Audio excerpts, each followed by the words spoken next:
Okay, hello everyone, and welcome back to The Last Southerners. Today, I'm digging back into Harry Potter. I watched the second movie, and like I told you, I will be doing reviews for all of them. And I'm hooked, just to say the least. I'm down for every scene, down for every character. I'm researching the lore. I've already ordered the books. We're going to go deep dive into Harry Potter because it's fantasy. I like fantasy. I've watched Lord of the Rings. I like Game of Thrones. I've read tons of the books, and this is my forte. All right, so the first scene that I'm going to dive into is when Dobby is coming into Harry Potter's room, and Harry Potter's trying to keep it quiet because the Dursleys have company over, and needless to say, he can't do that. Dobby is giving him hell and, harassing him, and he's trying to shove Dobby into the closet, and Dobby's not having that, so they're banging.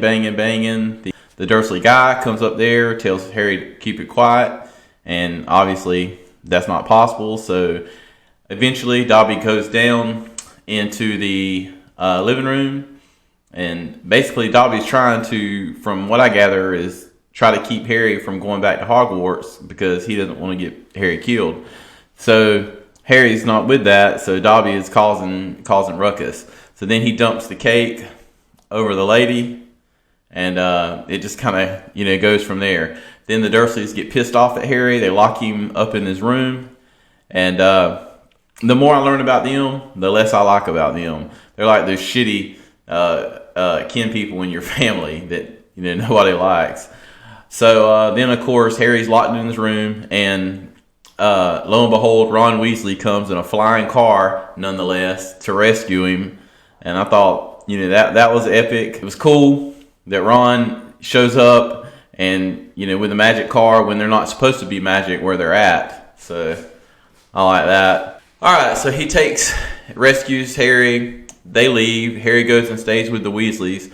And I love that whole setup. The Weasleys are like the home that Harry needs to be in and how they kind of take to him. That's real cool. They go to the bookstore, and that's where Lockhart comes into play. Lockhart, everybody's got a Lockhart in their life. Some egotistical maniac that thinks he's all that, and he quickly realizes or tries to play on Harry Potter's fame. So he snatches him up, takes a picture with him, and is trying to get Harry to kind of cross-promote him so he can sell his books or whatever. And I was like, that guy's a shitbag. Anyways, that opening scene explained Lockhart in detail. Let's see what else happens. Okay, so Harry has a run-in with Lucius Malfoy.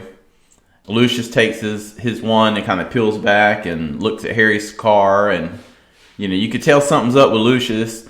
I've always thought all along that Draco is going to be somehow Harry's arch enemy, later as it goes, but immediately you get bad vibes from Lucius when Lucius meets Harry.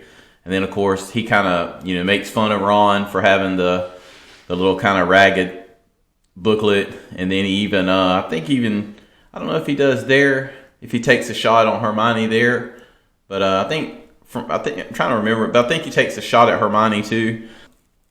Then it goes to the scene where he's kind of staring down with Ron's dad, and you can see there's bad blood there, but I think that'll probably develop more.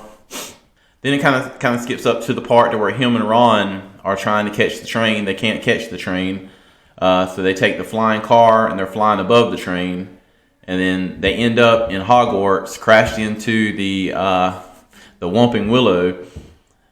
Okay, so then the Whomping Willow is obviously pissed off because they crashed into it. So they're battling with the Whomping Willow, and they barely make it out of that scene alive.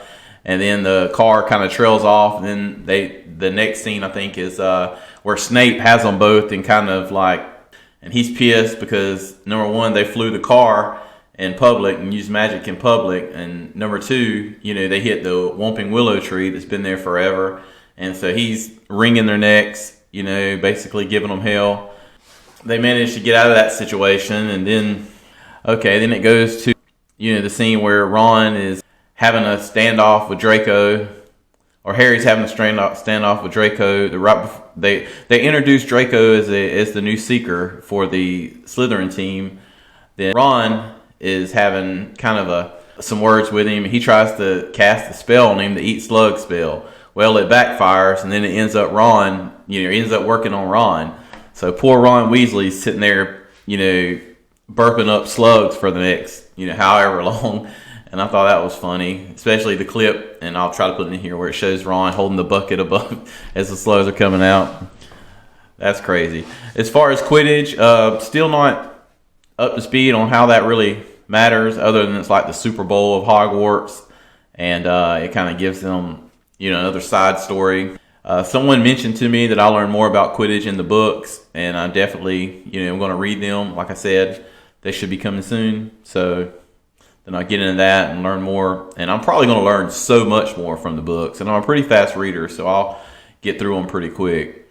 Okay, well then it goes on to the Quidditch scene, and Harry and Draco are chasing the Seeker, and then Harry catches the Seeker, falls, breaks his arm, and then dumbass Lockhart goes over there and casts a spell trying to repair Harry's arm, and takes and removes his bones, and Harry ends up in the hospital. What powers Lockhart does have, I don't even know, other than it's just showman. Alright, then we go to the scene where Harry is finding the diary of Tom Riddle. And that kind of starts off the movie's plot to me, as he's kind of, asking the diary questions, the diary's answering back, and then of course it turns out that that's Tom Riddle, and then it ultimately guides him into figuring out how to go into the Chamber of Secrets. He does that. Once the Chamber of Secrets opens, there's the drama with the cat, and then the caretaker thinking Harry killed the cat, and then it leads to the scene where McGonagall and Snape are, they're all worried and basically saying that like a monster had gotten out of the Chamber of Secrets. And then of course Lockhart's there, and Lockhart's supposed to be this dark magic teacher. So then they're like, okay, Lockhart, well, here's your chance, go handle that. And Lockhart's like, sure, okay. And he goes down there. Then he's packing his stuff up, because he's trying to get the hell out of there. And then Harry and Ron goes down there and kind of confronts him.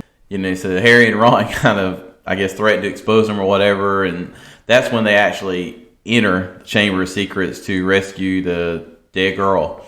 Well, once they're in the Chamber of Secrets, that's when they find out that Tom Riddle's bad, and they're guided down there. And then Harry ends up coming across Riddle at this cave, and then there's the basilisk, and Harry's fighting the basilisk, and that scene in and of itself was so badass.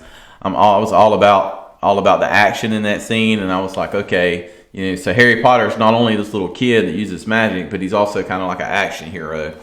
And so I really enjoyed that. I like when they kind of poke the eyes out of the basilisk, and Harry's hiding through all the caves, and then the basilisk's kind of like trying to sniff him out, and then he makes it back in there to the main part where Tom Riddle is, and then you have the bird coming in. I'm assuming it's like an eagle. It comes in and kind of helps Harry along and helps him fight against the basilisk, and then Harry, of course, climbs the mountain, and he's or the little rock formation, and he's still fighting the basilisk with the sword. And then the basilisk finally goes in like he's going to kill Harry, and then Harry stabs it up through its mouth to the top of his head and kills it. And that scene in and of itself was epic. So they did a great job on that. I really enjoyed that. Then he comes back down, and he's kind of confronted with Tom Riddle, but Harry looks like he's about to die. But Tom Riddle doesn't know that Harry has actually got one of the basilisk teeth. So Harry takes the basilisk tooth and stabs the diary, and that ultimately kills Tom Riddle. So that scene just made that movie to me. The huge snake, and Harry fighting the snake or basilisk. That altogether, that reminded me of definitely like a Game of Thrones or Lord of the Rings type scene, where it's really epic, it's good music, an epic fight, and of course Harry comes out the victor.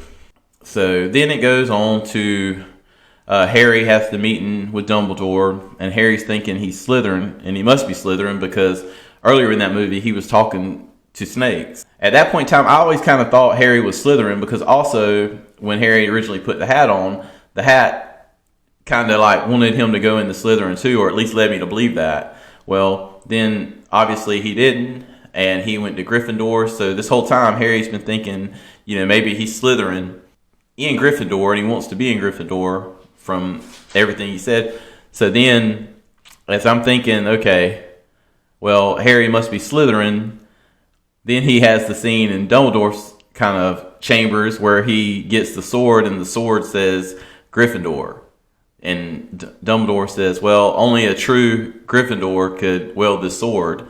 And so then Harry's kind of excited, and he's like, okay, well, I'm a Gryffindor, which is, I like that scene. And maybe I'm not describing it well, but it was epic. And then that leads on to the final scene, Lucius, to where Lucius confronts him and kind of warns him. And Harry actually exposes Lucius to, what he had to do with the diary. And then Dobby the elf is right there. And then he kind of tricks Lucius into freeing Dobby the elf. And, I like Dobby. He reminds me of Smeagol, Lord of the Rings. So that's cool. And I hope to see a lot more of him because he seems like just an epic character. So then it carries on, and they're in the Great Hall and back in Hogwarts. And Gryffindor, I guess kind of wins the events. And then it goes to Hagrid, thanking Hermione, Ron, and Harry. Who knows what would have happened to me if it wasn't for you guys. And Hagrid is becoming one of my favorite characters, definitely. So, from the first movie he was, the second movie he is. I'm sure he'll develop more throughout the series. Can't wait to get into him. And he's like everybody's favorite uncle. I like how he looks out for everybody. It's like a big, lovable giant type guy. So I'm really looking forward to seeing more of him. And also, watching the other characters, even the bad characters, flesh out into what they're going to be. So that's where I'm at. Still loving Harry Potter. Movie number 2 down, on to 3. And I'll be updating you from that. Thanks for listening to my reviews, or my thoughts, reactions, whatever you want to call this. I'm not necessarily giving any kind of review score other than to say, hey, it's great. Love Harry Potter. Waited way too long to watch them, but it's kind of fun catching up and having them all, and I can kind of binge them now. Okay, until next time, thanks for watching. Last Southerners, subscribe, like, comment, answer some of my questions. If you see that I don't know something or I'm saying something wrong, you want to guide me in the right direction. Thanks to the subscribers that I already have. Thank you also to the people that kind of set me straight on the first video. And till next time, thanks for watching Last Southerners. I'm Daniel.